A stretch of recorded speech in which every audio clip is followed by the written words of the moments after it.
There are times when employees have to undergo disciplinary procedures and even termination.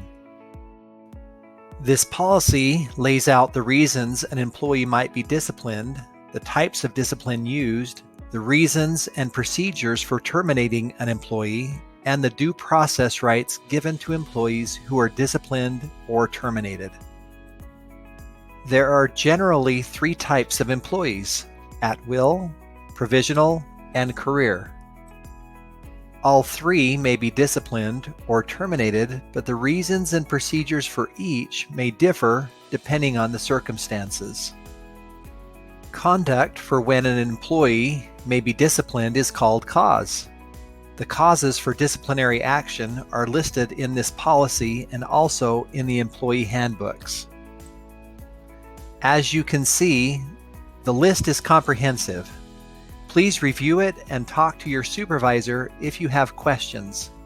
And, most importantly, don't engage in any of it. Some of the causes might seem obvious or unlikely. However, there is a reason for each.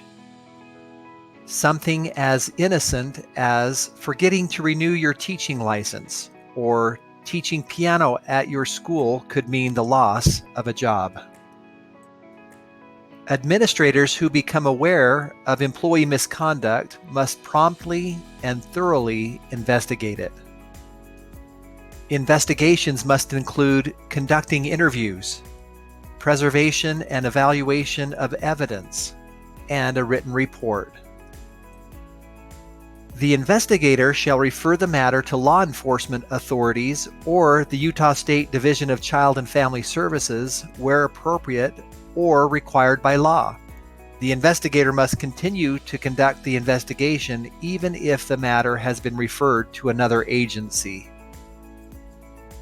Employees may be placed on administrative leave during the course of an investigation.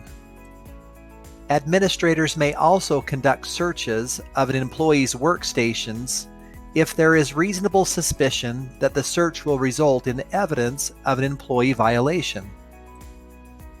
The district may use a number of different disciplinary actions against employees as a consequence for prohibited conduct. For detailed information about each one, please consult the full policy. Before a career or provisional employee can be disciplined, the employee must first be notified of the cause for discipline and the evidence supporting it. The employee must also be given the chance to respond and tell their side of the story. If discipline beyond a verbal directive has been imposed, a career or provisional employee may request a grievance hearing. Procedures for holding these hearings are outlined in the Administrative Classified and Certified Handbooks. There are times when an employment relationship between the district and an employee needs to be severed. The allowable reasons for termination will depend on the type of employee being terminated. At-will employees may be terminated at any time, either for cause or simply because their services are no longer needed. Provisional employees may be terminated during their one-year contract term only for cause or due to a reduction in force. However, the district may choose to not renew their contract at the end of the one-year term and is not required to provide a reason for the non-renewal. Career employees may be terminated only for cause, a reduction in force, or unsatisfactory performance following a plan of assistance. Termination for unsatisfactory performance is not disciplinary in nature, and when unsatisfactory performance is identified, the employee may be placed on a plan of assistance.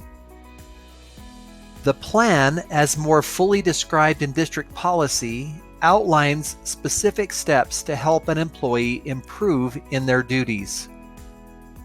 The ultimate goal is to improve performance, so the plan of assistance will identify the deficiencies and a course of action to remedy them.